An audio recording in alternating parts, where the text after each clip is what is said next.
Quiet. Quiet, please. We're calling this meeting of the Ancient and Esoteric Order of the Jackalope to order. If you're new around here, we are a secret society devoted to the idea that that which is least known is best to know. Each episode we find some strange story or amazing fact and share it with the world. I'm your Master of Ceremonies, number 13. Before we get started, how about a quick promo for one of our friends? So wait, we need a trailer, we need a what about us to give to him for what? We need to tell his audience about our show Between Two Sterns. We need to record a thing that tells people we're both named Jared Stern and we talk to each other on a podcast and we're comedians. That's exactly what we need to do. We don't even do that in the beginning of the fucking intro of our show. No, I understand. So how long is this thing supposed to be? I don't know, about 30 seconds. Okay, so is this something we need to make like a big deal about, or can I just put record on my phone and set it down in the kitchen and we could do it like right now? Yeah, sure, that's fine. So this is good enough? Good enough. I feel like that's kind of like the definition of our show, which is good enough. Yeah. Now, y'all know that I'm not usually a fan of banter podcasts, but I love Between Two Sterns. Jared and Jared have a great rapport and a fun energy, and also I can always tell which host is speaking. Jared Stern. You gotta love that. But like, if you're looking for banter podcasts, this is the best. You gotta go listen. Initiates, this was originally planned to be a single episode, but it kept growing longer and longer and longer until I finally had to split it up. In the end, I wound up with 3 episodes, which presented another problem as I didn't want to spend 2 whole months on one topic. So instead, I'll just be releasing these 3 episodes at a 2-week delay, like last year's Nuns on the Run series. Also, I'd like to apologize a bit for the structure of this episode. There's a lot to talk about here, and it would be completely impossible to follow if I did everything chronologically like I usually do. So I will be interrupting the main story every so often to give important background information.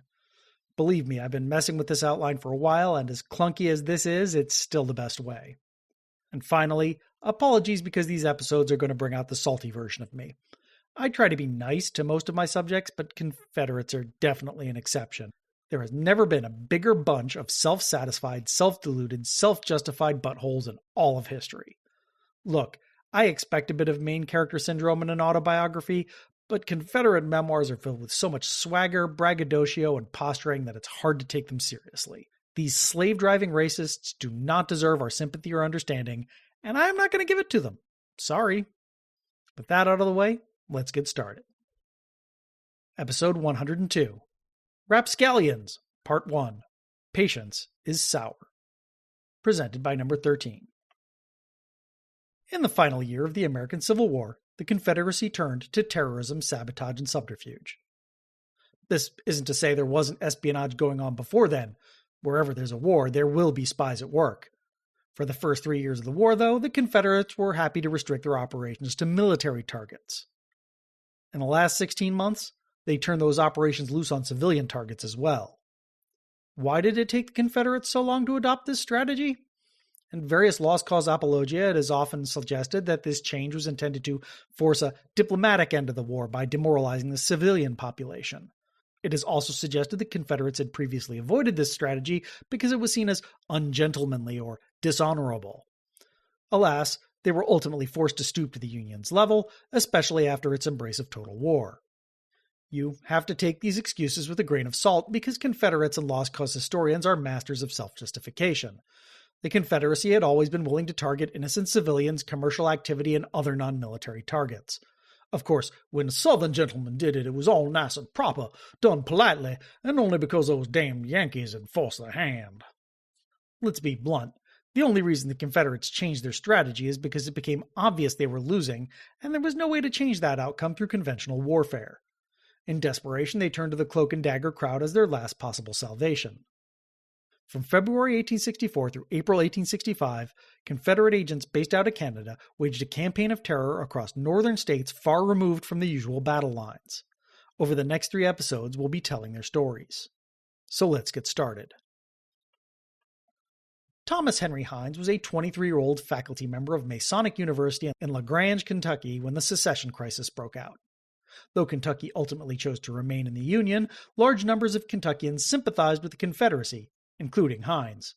He defected and enlisted in General John Hunt Morgan's Kentucky Cavalry, where he quickly rose to the rank of captain. In the summer of 1863, General Morgan was given orders to take a small force behind enemy lines and make trouble. Officially, Morgan's goal was to support the Vicksburg campaign by tying up potential reinforcements hundreds of miles from their front. Unofficially, Morgan's goal was to make his way east, join up with Robert E. Lee's Army of the Potomac in Pennsylvania, and march on Washington, D.C. Morgan's raiders set out from Burkesville, Kentucky on July 2, 1863, and crossed over into Indiana a week later. The Union Army was caught by surprise, and locals scrambled to mobilize their militias. For 2 weeks, Morgan rampaged across the countryside, virtually unopposed. During the raid, Captain Hines worked as a scout, moving ahead of the army, delivering messages, spying on enemy troop movements, and liaising with local Copperheads. So I guess I have to interrupt the story and explain Copperheads. The simplified version of the Civil War taught in most schools depicts North and South as culturally and politically homogeneous units, but that's not true. Each side had internal factions based on regional, philosophical, and political differences. In general, the North was broadly pro-Republican, pro-Union, and anti-slavery. However, outside of their strongholds, the Republicans held only a slim majority, and their electoral report wavered a lot based on how well the war was going at any given moment. Opposition to the Republicans was strongest in the Northwest.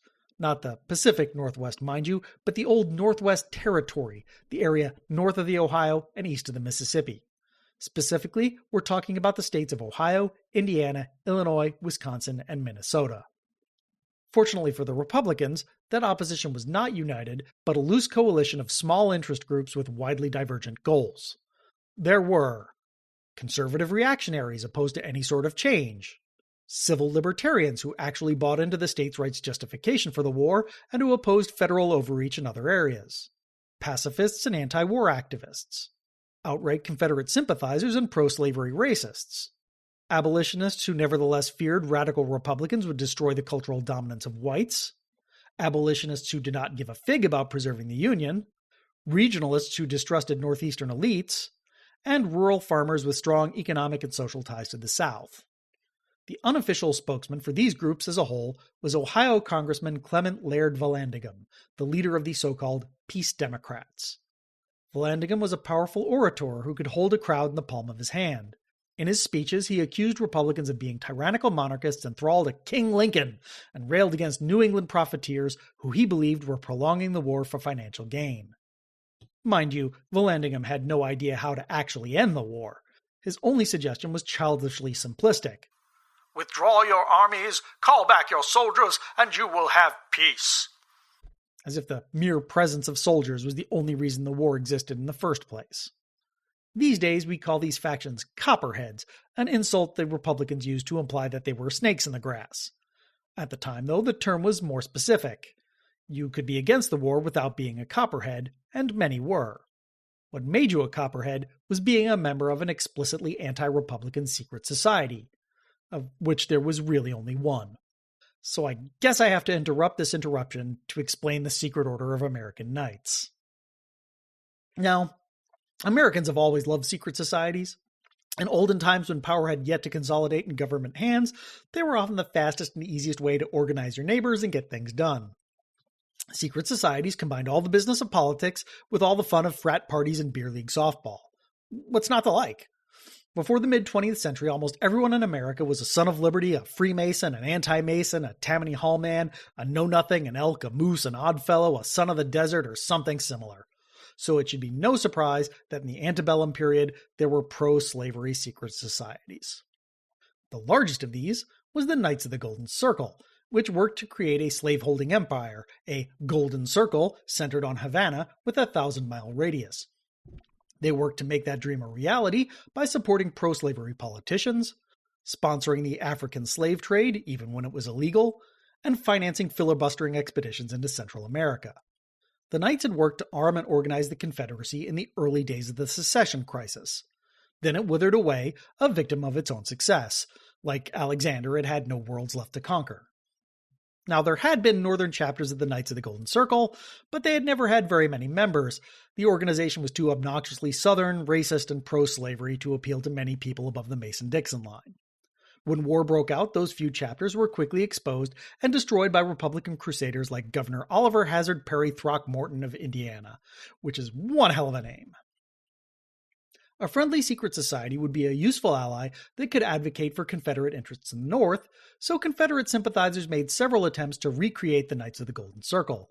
Eventually, there were a dozen or so copycat organizations, including the Knights of the Golden Square, the Knights of the Columbian Star, the Order of the Star Organization, the American Association, the Southern League, the Corps de Belgique, the Democratic Invincible Club, the Democratic Reading Room, the McClellan Minute Guard, the Circle of Honor, the Mutual Protection Society, the Order of the Mighty Host, and the Paw Paws. There is some debate as to whether all of these societies were actual successors to the Knights of the Golden Circle. At first glance, they do seem to be shallow copies with the serial numbers filed off. Their internal hierarchy was identical, their oaths and rituals are very similar, even some of the symbolism like the Columbian Star comes right from Golden Circle literature. At the same time, these symbols are often just generic patriotic symbols, and many of the organizational similarities are more likely a result of secret societies copying the granddaddy of them all, the Freemasons.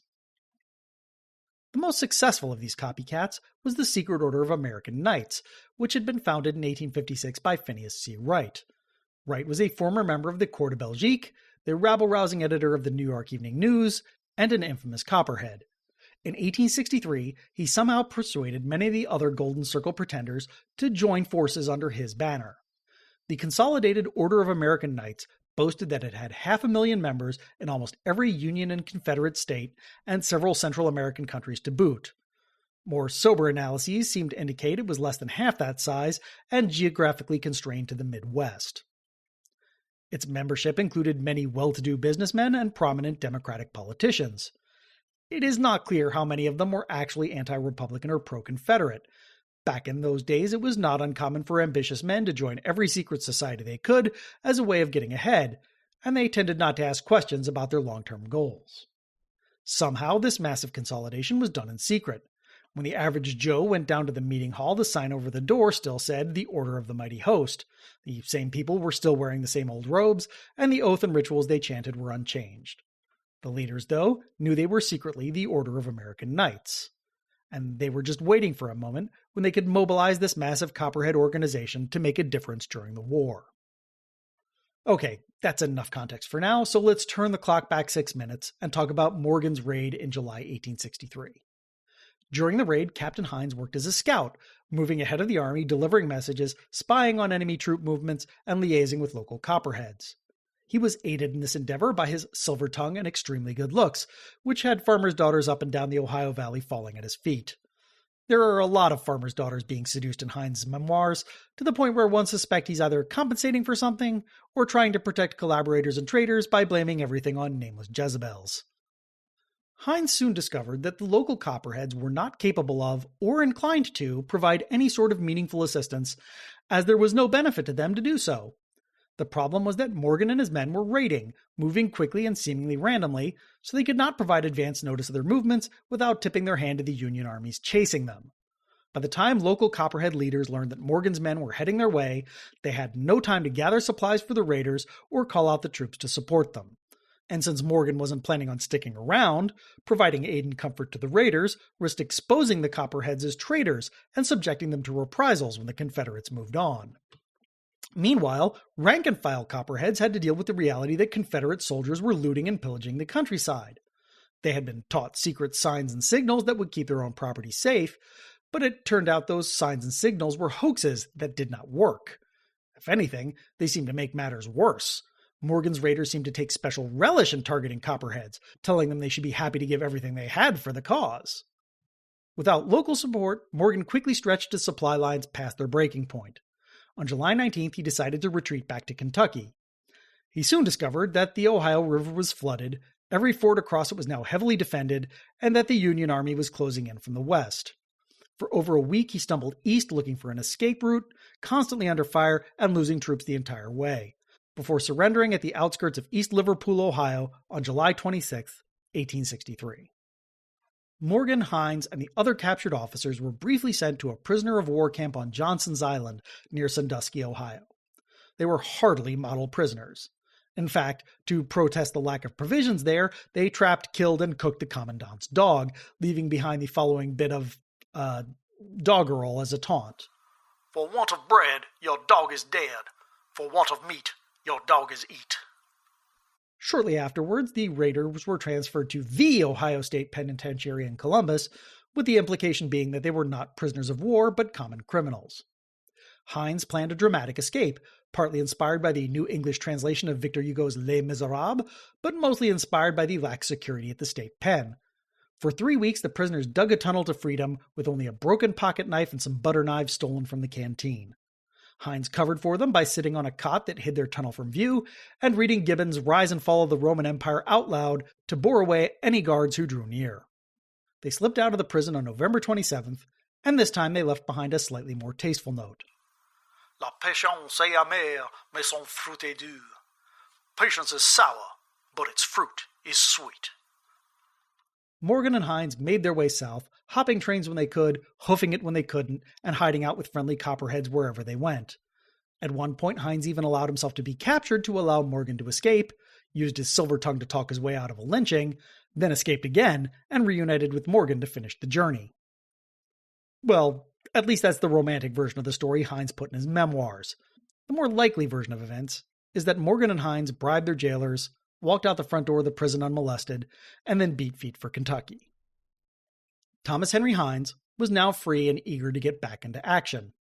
In January 1864, he traveled to Richmond to propose a daring scheme, using secret agents to free Confederate soldiers from prisoner-of-war camps. Okay, it wasn't an entirely new scheme. A similar plan had been proposed in 1862 by Captain Charles Longuemare and rejected, but I digress. Having just escaped from a northern prisoner-of-war camp, Hines knew that they were poorly built, extremely overcrowded, and horribly insecure. He believed a massive prison break would succeed if it had outside assistance, provided by a handful of secret agents operating out of Canada. Those agents could slip back and forth across the porous international border with impunity, and Canadian authorities would not interfere with their operations as long as they kept their overtly hostile acts on the American side of the border. Additional support would be provided by local Copperheads. You might be surprised that Hines was willing to take a chance on Copperheads given that they had just failed him, but he believed the Copperheads had been set up for failure. This time they would be part of the plan from the beginning, giving their secret societies time to transform into a paramilitary fighting force that could seize state arsenals, rearm the prisoners of war, and stall Union forces. The end result would be a massive army, tens of thousands strong, hundreds of miles behind enemy lines. The Union would either have to withdraw troops from its offensive campaigns to subdue them, or let them run wild in the heartland. During the resulting chaos, the Copperheads could overthrow their state governments and withdraw their support for the war effort. It was a good plan, certainly worth exploring. Alas, the Confederate leadership was still worried about optics. Subterfuge seemed unbecoming of a Southern gentleman. Public opinion in the North would justifiably regard such work as treachery, and public opinion in the South would almost certainly regard it as dishonorable and Yankee-ish. So they decided to pass. What changed their mind? Well, in February 1864, the Union launched their own secret raid to free Union soldiers being held in Richmond prisoner-of-war camps. It was a spectacular failure, and its leader, Ulrich Dahglren, was killed. Plans recovered from his body seemed to indicate his secondary objectives included razing Richmond to the ground and assassinating Jefferson Davis. There is some debate as to whether those objectives were part of Dahlgren's official orders, his own personal objectives, or Confederate disinformation. The important thing is that the discovery rattled the Confederates and rattled them good. If the North was willing to stoop so low to win the war, then the South would have to stoop lower. Jefferson Davis immediately greenlit a plan to create a network of Confederate operatives in Canada to engage in spycraft, subterfuge, sabotage, and other dirty tricks to hamper the Northern war effort. He tapped 3 men to lead it. Jacob Thompson, formerly James Buchanan's Secretary of the Interior, was the money man, with access to over $1 million in Confederate gold that had been laundered through Montreal banks. Clement Claiborne Clay, former senator from Alabama, was the charming diplomatic face of the operation who would reassure the Canadian authorities while making contacts with Confederate expatriates already in the country. And serious-minded James P. Holcomb was there to monitor the other two and keep things grounded and moving. At least, that was the plan. Clay had a falling out with the other two over goals and methods, then fell ill and left to focus on his recovery. Holcomb proved to be a junior partner at best, unable or unwilling to press his own opinions. Thompson turned out to be the easiest mark there ever was, wasting hundreds of thousands of dollars on harebrained schemes that went nowhere. On one occasion, he was approached by a rando who claimed he was there to buy guns for Judah P. Benjamin, but said he had misplaced his official orders. Thompson gave him $3,000 on the spot, and then very predictably never saw him, the money, or the guns ever again. That's all in the future, though. Right now, the three commissioners' top priority was Thomas Henry Hines' plan, or, as it would come to be known, the Great Northwestern Conspiracy. Hines arrived in Toronto in April 1864. At the time, the city was a wretched hive of scum and villainy, packed full of Yankee deserters, escaped Confederate prisoners of war profiteers, smugglers, assassins, ne'er-do-wells of every description, and Argonauts fans. The Southerners, at least, tended to congregate in the lobby of the Queen's Hotel on Front Street, so that's where Hines went. He had his pick of potential co-conspirators, but wound up assembling a team of men he knew from Morgan's Raiders, including Lieutenants Bennett H. Young and John W. Headley, Captains John Breckinridge Castleman and Robert Cobb Kennedy, and Colonels George B. Easton, Robert Martin, and George St. Leger Ommany Grenfell. Let's take a quick moment to talk about Grenfell, because he's a fascinating character who's probably not worth a full episode. George St. Leger Ommany Grenfell was a 62-year-old British aristocrat who ran away from home to become a soldier of fortune against his parents' wishes. He fought for the French against the Arabs, switched sides to become the personal bodyguard of Algerian rebel leader Abdel Kader, conducted a one-man war against pirates in Morocco, fought for the Turks in Crimea, helped put down the Sepoy Rebellion in India, and rode with Garibaldi's South American Legion. When the Civil War broke out, he was struck by the nobility of the Confederate cause and the Southern way of life, and enlisted. That was the story as Grenfell told it, and as it was uncritically repeated by Lost Cause historians for 100 years. Eventually, historians who weren't wearing rose-tinted glasses took a closer look and realized it couldn't possibly be true unless Grenfell had a teleporter or a time machine or possibly both. It turns out Grenfell was actually a 56-year-old British Nepo baby who managed the French branch of his father's company, briefly served in the National Guard during the July Revolution of 1830, fled the country when he was caught committing financial fraud, became a smuggler in Algeria, briefly served as a liaison between the British and the Turks in Crimea, though he never saw combat, and then knocked around South America as a filibusterer and ne'er-do-well before heading north to join the Confederate Army. Grenfell eventually wound up attached to Morgan's Raiders, where he made a name for himself by wearing a bright red cap that made him an easy target, compulsively bathing in every stream he came across, and never shutting up about how awesome he was. He was captured with the others at the end of the raid and immediately created an enormous diplomatic problem for the Union. While he was an enemy combatant, he was also a British citizen. Throwing him into an overcrowded, unsanitary prisoner war camp might persuade Her Majesty to abandon her neutrality. We couldn't have that. Secretary of War Edwin M. Stanton offered Grenfell a deal. Give up some military intelligence, swear that you won't take up arms against the United States, and you can go free. Grenfell agreed. His so-called intelligence was fake, but by the time Stanton realized that, Grenfell was already in Canada and reunited with his old friends. End of digression. Now that they had the band back together, Thomas Henry Hines and Jacob Thompson traveled to Windsor, Ontario to meet with Clement Laird Vallandigham. Begin new digression. Clement Laird Vallandigham was an undistinguished and unsuccessful Democratic politician until he lost the 1856 congressional race in Ohio's 3rd District by a mere 19 votes. For 2 years, Vallandigham ranted and raved that Republicans had stolen the election from him. He was so obnoxious and persistent that eventually the House of Representatives expelled his opponent and gave Vallandigham the seat, on the last day of the term, making it a symbolic victory at best. Vallandigham was able to ride the outrage to victory in 1858 and quickly became one of the loudest pro-slavery voices in Congress. It turns out he was a huge racist who believed African Americans were a spurious and mongrel race, who did not deserve civil rights, and thought of slavery as a simple matter of property rights. And boy did he love property rights. During the secession crisis, Vallandigham attempted to play peacemaker by proposing a series of amendments that would restructure the country into 4 geographic confederacies with sweeping powers of nullification that would make legislation virtually impossible without an overwhelming supermajority in all 4 regions. As this would have the net effect of giving the South everything it wanted, no one else took it seriously at all.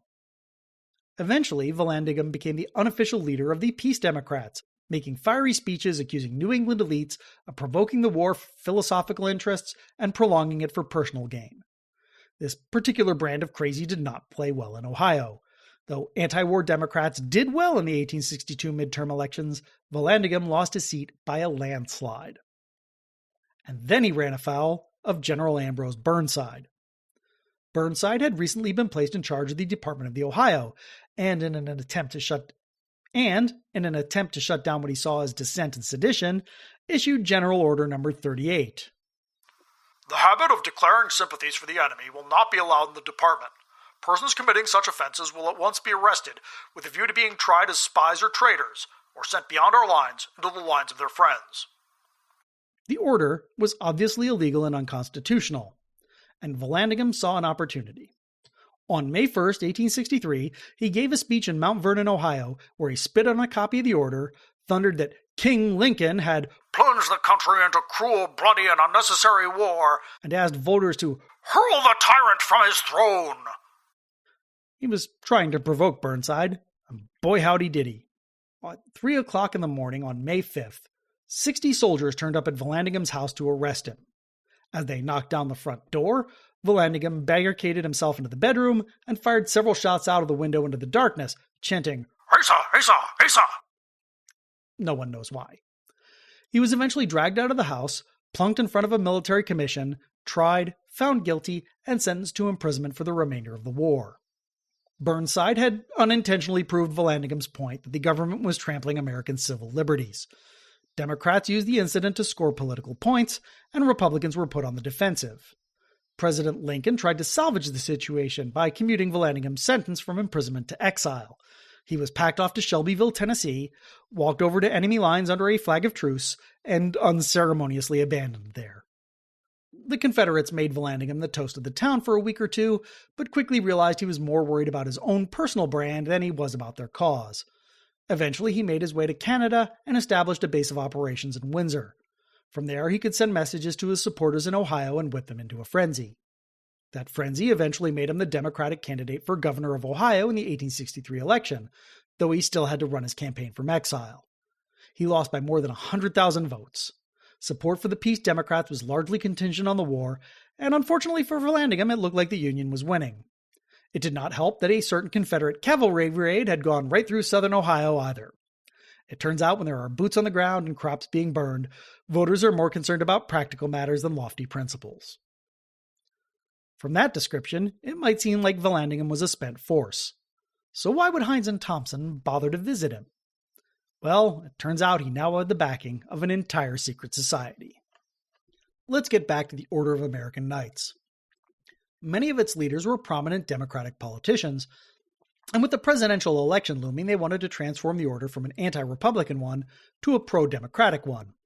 They envisioned it as a version of the Republicans' Union Leagues, which would work behind the scenes to support Democratic candidates, and maybe provide them with a Second Amendment solution if it looked like Republicans were stealing the election. The American Knights were too fragmented and decentralized to fulfill that function. Not only were there too many redundant levels of organization, most members were still unaware that they were American Knights. So the leaders convened a national meeting in New York City on February 22, 1864, to do a bit of reorganization and rebranding. After the meeting, the American Knights changed their name to the Order of the Sons of Liberty and began claiming to be a revival of the colonial-era secret society of the same name. You may remember them as the ones who threw all that tea into Boston Harbor. This time, the name change did make its way to the local lodges, confusing the rank and file to no end. Few of them were aware that they had been part of a larger national organization. Even fewer of them were aware that organization now had a paramilitary wing that was actively equipping and training a militia. And also at that meeting, the Sons of Liberty named Clement Laird Vallandigham their supreme commander. There's no indication that Vallandigham had previously been involved with the American Knights, but it's not impossible. Like many politicians, he was a serial joiner of secret societies. What seems more likely is that the Sons of Liberty were using Vallandigham's infamy to get publicity. Supreme Commander seems to have been a largely ceremonial position in any case, and Vallandigham's chief contribution seemed to have been rewriting the organization's oaths to be more dogmatic and slogan-heavy. Hines and Thompson didn't know any of that. What they knew was that a prominent anti-war politician was living in exile and had recently been named head of a large pro-Confederate secret society. So in early June, They went to meet with Vallandigham and see if they could work with the Sons of Liberty.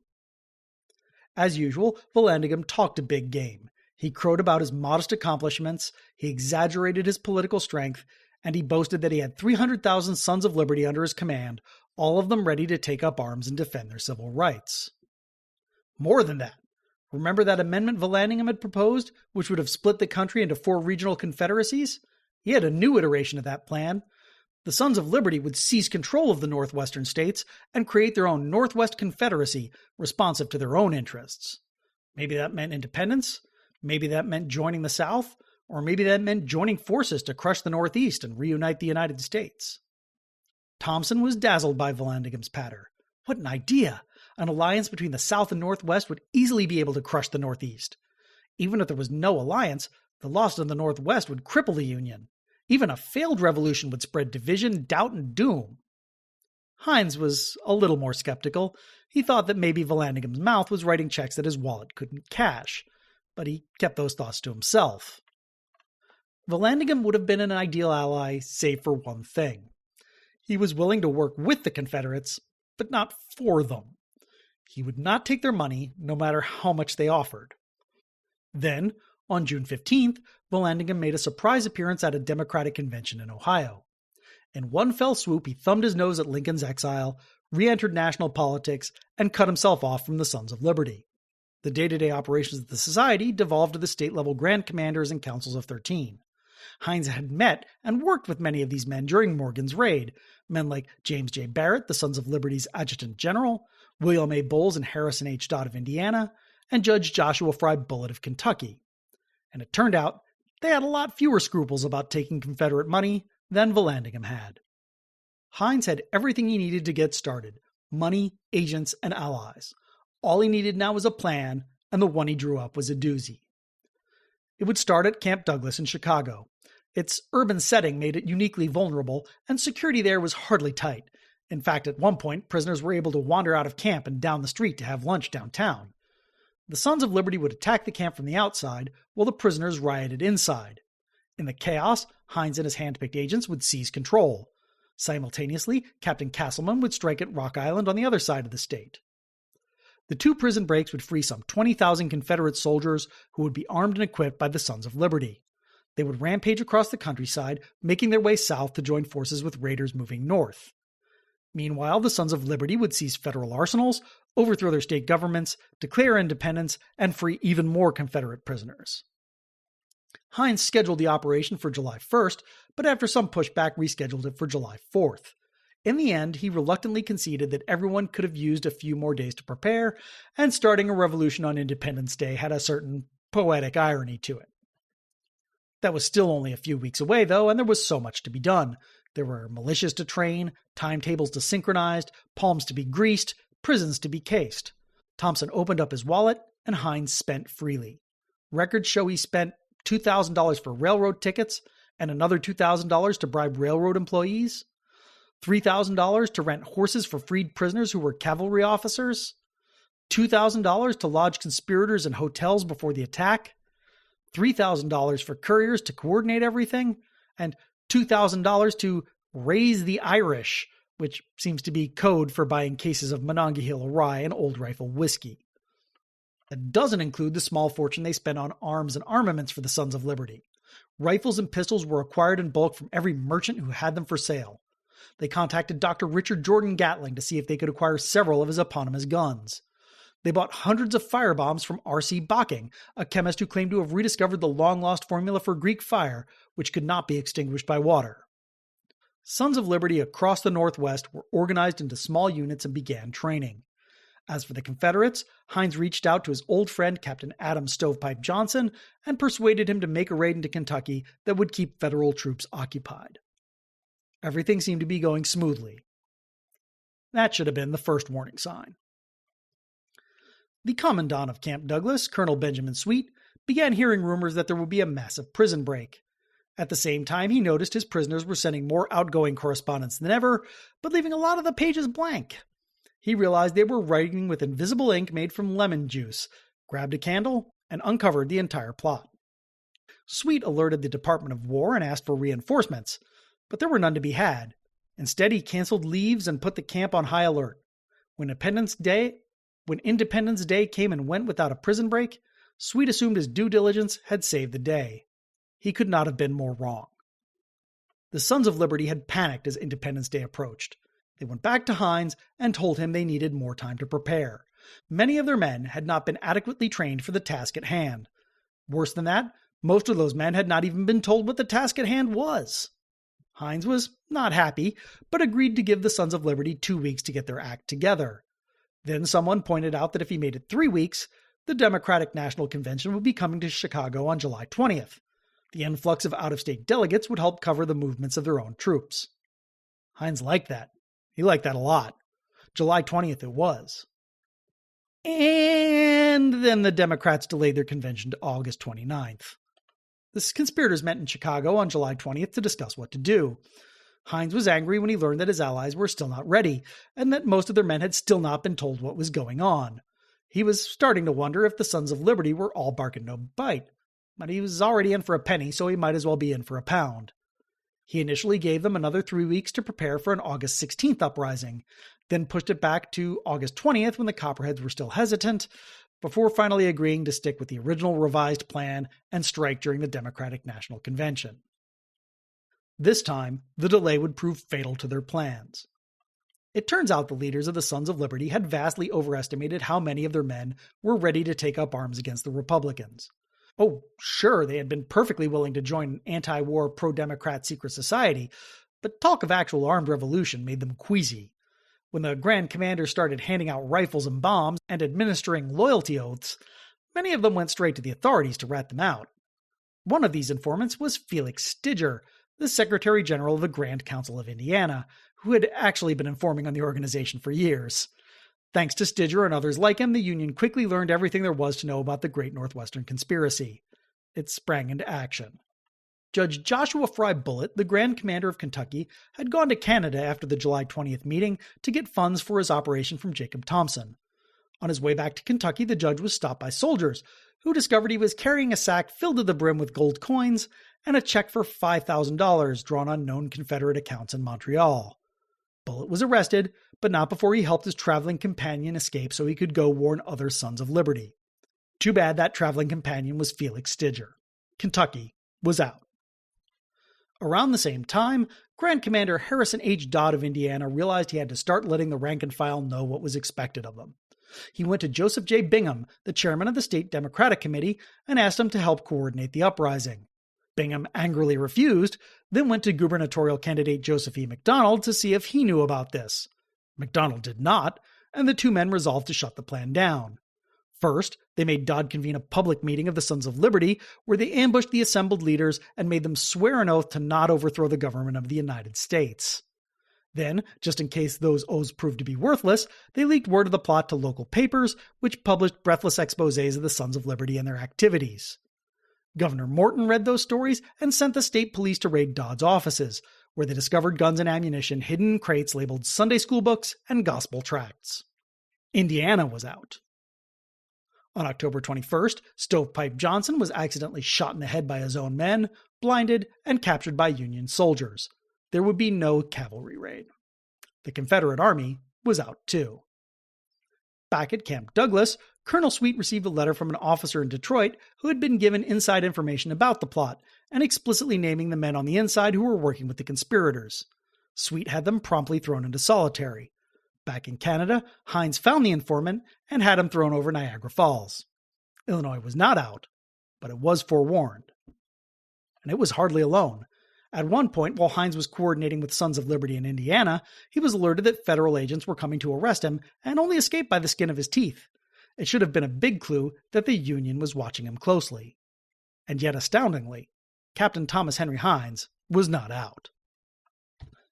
On August 24, 1864, Hines and his hand-selected crew of 60 agents gathered at a farmhouse outside Toronto, where they were surprised to be joined by Jacob Thompson and 20 complete strangers he had invited to observe the proceedings. Hines furiously tore into his boss, but it was too late now. He just had to press on and hope none of the observers was a Union spy. Some of them definitely were. Each of the Confederates was issued a pistol, $100 in cash, and a round-trip rail ticket to Chicago. They traveled in groups of 2 and 3 and checked into hotels all over the city. On August 28th, they reconvened at Hines' suite in the Richmond House Hotel, which was posing as the Missouri delegation to the Democratic Convention, for one final pre-operation check-in. Except now the Sons of Liberty didn't want to go through with it. It was clear to everyone that the authorities were onto them. Bullitt was in jail. Dodd had only avoided arrest thanks to a last-second tip. Stovepipe Johnson was in a prisoner of war camp infirmary. Union forces were massed in the streets to keep order during the convention, and more than 1,000 new recruits had been sent to reinforce Camp Douglas. And also, as it transpired, many of them had still not told their rank-and-file members what they were up to, much less arm and train them, or bring them to Chicago. The Sons of Liberty wanted out. Hines was livid, but resisted the urge to shoot everyone in the room and counted to 10. He took stock of the situation and asked his co-conspirators to come back after he had some time to think. The following morning, he proposed a simplified operation, a single attack on Rock Island, which held fewer prisoners of war, but was not as heavily defended as Camp Douglas. The freed Confederate prisoners could still help the Sons of Liberty seize local arsenals and march on the state capital in Springfield. All he needed was 500 fighting men. The Sons of Liberty did not have 500 fighting men. Hines calmly asked if they could raise 200 fighting men. They said they would try. Then they came back a few hours later with 25 fighting men and profuse apologies. They suggested that maybe they could push everything back to Election Day. They would be ready this time, for sure. Hines kicked them out of his suite and busted open the minibar. Years later, he would recognize that he had no one to blame for the mess but himself. He had expected military discipline from civilians. He had expected anti-war activists to take up arms, and he had forgotten that his allies' goals were not his own. Just to drive home the point, across town at the convention, Clement Vallandigham persuaded the party to add an anti-war plank to its platform, which presidential nominee General George B. McClellan immediately repudiated. Right now, though, Hines had to offer his men a hard choice. They could stay with Hines, they could head south, or they could go back to Canada. 22 of them chose to remain with Hines and engage in a campaign of terror and sabotage. Colonel Grenfell was feeling ill, so he stayed in Carlisle, Illinois to drill the Copperheads there. Captain Castleman took some men down to St. Louis, where the army had some transports tied up at the wharf. Security was terrible. Civilians were freely allowed to board the boats at will, so it was child's play to sneak on board, smash open a few flasks of Greek fire, and set them ablaze. They hit about a dozen before calling it quits, and were glad to get that. It turns out that Bocking's Greek fire was temperamental. It frequently did not work at all, and when it did, it was no harder to put out than regular fire. Castleman grumbled that a box of old-fashioned matches could have done better. Castleman then reunited with Hines, and they all went to Mattoon, Illinois, to set fire to army storehouses there. Then one of the Confederates got so drunk he confessed to everything in a saloon. Soldiers raided their hideout, and Hines barely escaped. Castleman did not. Hines felt so bad about it that he had an escape kit bound up in a Bible and sent to his friend in prison. Castleman wound up not needing it. He was freed in a prisoner exchange a few weeks later. While Hines and Castleman were terrorizing the countryside, their co-conspirators were being rounded up. Harrison H. Dodd, William A. Bowles, and 4 other leaders of the Indiana chapter of the Sons of Liberty were arrested for treason and put on trial in Indianapolis. At first, they treated the trial like a joke, and why shouldn't they? The charges were a combination of strange things they actually did, which were not necessarily illegal, and wild-eyed accusations of treason right out of the government's most paranoid fever dreams. On the first day of court, they laughed and smirked until the prosecution called its first witness, Felix Stidger. Then they went white as a sheet. Their subsequent behavior was telling. Dodd escaped by tying together some bed sheets and climbing out a second-story window, then fled to Canada. Bowles tried to get his wife to smuggle bowie knives and bribe money into jail, but the hapless Mrs. Bowles was caught each time. The trial did not take long, and all 6 were convicted, Dodd in absentia, and 3 of them sentenced to death. Thanks to the negative publicity from the trial, the Sons of Liberty officially disbanded on September 17, 1864. Meanwhile, Captain Hines decided to make one last run at Camp Douglas on Election Day. The plan was virtually the same: attack Camp Douglas and free its prisoners of war, though there would be no attempt to seize the state capital and only minimal support expected from local Copperheads. This time, the team consisted of Hines and only 3 other agents, including Grenfell. He worked closely with former Chicago area Sons of Liberty, most notably Cook County boss Charles Walsh, who owned a farm only a block away from Camp Douglas. He made damn sure they were trained and ready. Alas, keeping the plan small did nothing to stop leaks. Former Son of Liberty Maurice Langhorne had been spying on them for the Union the entire time. Colonel Sweet also sent his own double agent, John Shanks, a prisoner of war who had fallen in love with the camp nurse. Shanks was allowed to escape from the camp, make contact with conspirator J.F. Betterworth, and ply Betterworth with whiskey until he spilled the beans. On November 7th, the night before the election, the army rounded up the conspirators. Walsh's farm was raided and a large cache of weapons was discovered. Grenfell was arrested on his sickbed. He had come down with an attack of malaria, with the warning from Hines sitting unread on his bedside table. Hines and co-conspirator Vincent Marmaduke managed to escape the roundup and made their way to the home of Copperhead Dr. Edward W. Edwards. The army eventually tracked him there, but Hines saw them coming, barged into the bedroom of Dr. Edwards' sick wife, slit open her straw mattress, and crammed himself into it. Soldiers searched the house and picked up the sleeping Marmaduke, and then left 2 guards outside, just in case Hines decided to show himself again. The wily Hines spread rumors that Dr. Edwards' wife was on her deathbed, mingled with friends and family members coming to pay their final respects, then waltzed out the front door undetected. Then he hopped on a train to Cincinnati, crossed back into Kentucky, and hid out there for the rest of the war, all 4 months of it. And that was finally the end of it. After the war, the conspirators were hunted down and punished and got their just desserts. Who am I kidding? This is America. Most of them went completely unpunished. Those who had been convicted were pardoned or had their sentences commuted. Others just hid out in Canada or Europe until President Andrew Johnson issued a blanket amnesty for ex-Confederates in 1868. I would like to say that they went on to live small, undistinguished lives, but many of them went on to be relatively prominent figures at the local, state, and even national level. Some of them, like Hines, wrote self-serving biographies that provided the basis for this entire episode. There were 2 major exceptions. George St. Leger Ommany Grenfell's luck had finally run out. He had been captured as a soldier, he had been arrested as a spy, he had violated his oath to not take up arms against the United States, and he had personally embarrassed Secretary of War Edwin M. Stanton. His nationality would not save him this time. He was convicted by a military tribunal and sentenced to death, later commuted to life imprisonment. Stanton was determined to give Grenfell the most painful prison term possible, so he was packed off to Fort Jefferson in the dry Tortugas and thrown into a cell with Dr. Samuel Mudd. Grenfell rotted away for years, far longer than he ought to have, and by 1868 he was the only Confederate of any importance in any prison anywhere. Even Jefferson Davis had been paroled for good behavior by then. Eventually Grenfell decided to escape. He and 3 other prisoners bribed the guards, climbed over the walls, and rode to freedom in Havana. At least that was the plan. They were never seen again and were assumed to have drowned at sea. Clement Vallandigham was driven out of politics and returned to his law practice. On June 17, 1871, he was in Lebanon, Ohio, defending an accused murderer. While demonstrating how the victim could have shot himself in the stomach while drawing the murder weapon from his pocket, he accidentally shot himself in the stomach while drawing the murder weapon from his pocket. He died later that day, though on the plus side, the jury did find his client not guilty. I can't think of a better metaphor for this whole operation than accidentally shooting yourself with your own gun. Can you? Key sources for this episode include Adam Meyer's Dixie and the Dominion, Canada, the Confederacy, and the War for Union, David C. Keehn's Knights of the Golden Circle, Secret Empire, Southern Secession, Civil War, Duane Schultz's The Dahglren Affair, Terror and Conspiracy in the Civil War, James D. Horan's Confederate Agent, A Discovery in History, and William A. Tidwell's April 65, Confederate Covert Action in the American Civil War. For a full list of sources and a transcript of this episode, visit our website at orderthejackalope.com. That's orderthejackalope.com with hyphens between the words. Connections!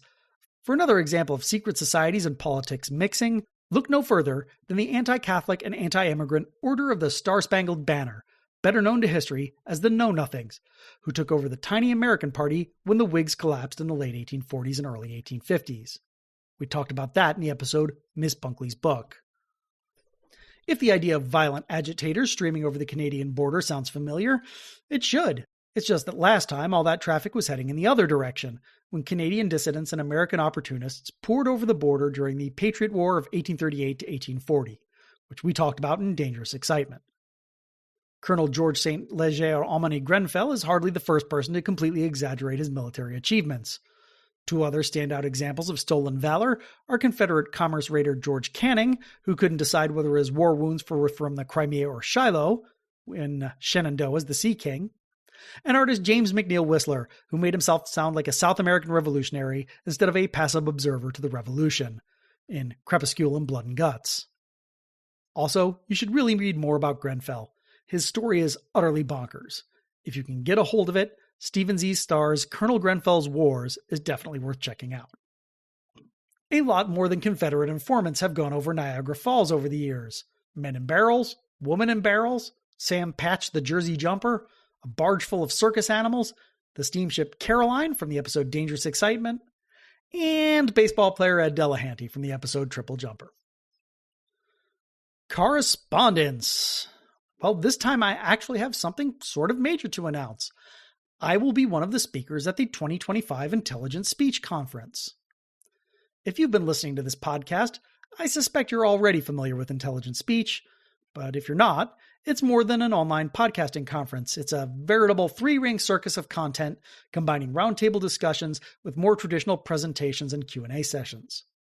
Guests of previous conferences have included Brian Fry from Pontifex, Chinny and Astrid from It's a Continent, Sebastian from Our Fake History, Rebecca from Tudor's Dynasty, Graham and Alex from Rex Factor, just to name a few. This year's conference is currently scheduled for February 8th, 2025, and the topic is deception. Boy, howdy do I have a tale of hoax, fraud, and or forgery that's perfect for that topic. You can register now at intelligentspeechonline.com. Early bird tickets are $20 until October, but you can take 10% off of that with the coupon code JACKALOPE, you lucky devils. Hope to see you there. If you have any corrections or comments, reach out to us at Order Jackalope on most social media platforms. Links in the show notes. Or you can always send us an old-fashioned email to jackalope@orderthejackalope.com. Link also in the show notes. We're also looking for new initiates. If you're interested, reach out to us and let us know what story you want to share.